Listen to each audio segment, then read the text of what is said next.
परमेश्वर का पवित्र नाम आज सुबह भी महिमा पाने पाए।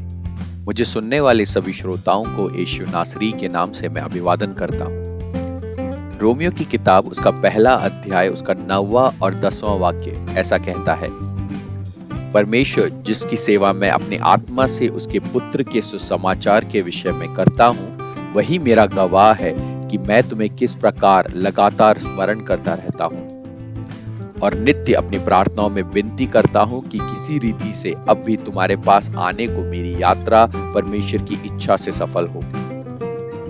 अनुग्रहित वचन से आज हम निरंतर प्रार्थना विषय पर मनन करेंगे। प्रियो, कितनी ही अनुग्रहित गवाही यहाँ पे प्रेरित पौलुस देता है। यहाँ प्रेरित पौलुस यह कहकर घमंड नहीं कर रहा कि वो नित्य प्रार्थना करता है, लेकिन इसके विपरीत प्रभु के सम्मुख अपने मन की अवस्था को प्रकट करता है। अपनी गवाही में कहता है कि जिस परमेश्वर की वो सेवा करता है, वो परमेश्वर जानता है कि किस प्रकार से पौलुस स्वयं निरंतर प्रार्थना करता है और अपने लोगों को याद करता है। प्रियजनों, हमारे जीवन को हम जांच कर देखें, क्या हमारी प्रार्थना रीति सी हो गई है? अगर मौका मिल जाएगा तब करेंगे, नहीं तो नहीं कर पाएंगे।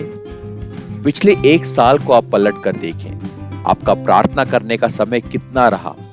हर दिन आप साधारण रीति से कितनी प्रार्थना कर पाते हैं, उसके लिए कितना समय निकाल पाते हैं? एक प्रभु भक्त ने ऐसा कहा है कि प्रार्थना स्वर्ग के द्वार खोले जाने की चाबी और शैतान को हराने वाला हथियार है। जो परमेश्वर के सामने घुटने टेकता है, उसे मनुष्य के सामने झुकने की जरूरत नहीं है। परमेश्वर से याचना करना ही प्रार्थना होता है। जैसे सांस लेना एक मनुष्य के लिए जरूरी है, उसी प्रकार से आत्मिक जीवन के लिए जरूरी है प्रार्थना। प्रियो, हमारी दिनचर्या का एक विशेष समय हम प्रार्थना के लिए अलग निकालने पाए, उस समय की पालना भी हम निरंतर करने पाए।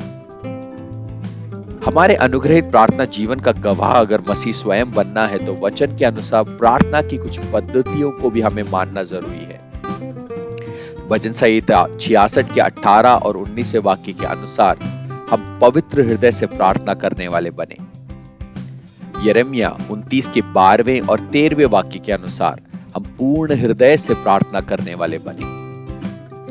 भजन संहिता 51 के 17वें वाक्य के अनुसार हम टूटे हृदय के साथ प्रार्थना में आए और उसमें मनन करें। मत्ती का सुसमाचार उसके 21वें अध्याय के 22वें वाक्य के अनुसार विश्वास में प्रार्थना करने वाले बने। यूहन्ना का सुसमाचार उसके 15वें अध्याय के 7वें वाक्य के अनुसार परमेश्वर में आस रखकर प्रार्थना करने वाले बने। दूसरे इतिहास की किताब उसके 7वें अध्याय के 14वें वाक्य और मत्ती का सुसमाचार उसके 23वें अध्याय के 12वें वाक्य के अनुसार हम स्वयं अपने आप को नम्र कर प्रभु में दीन कर प्रार्थना करें।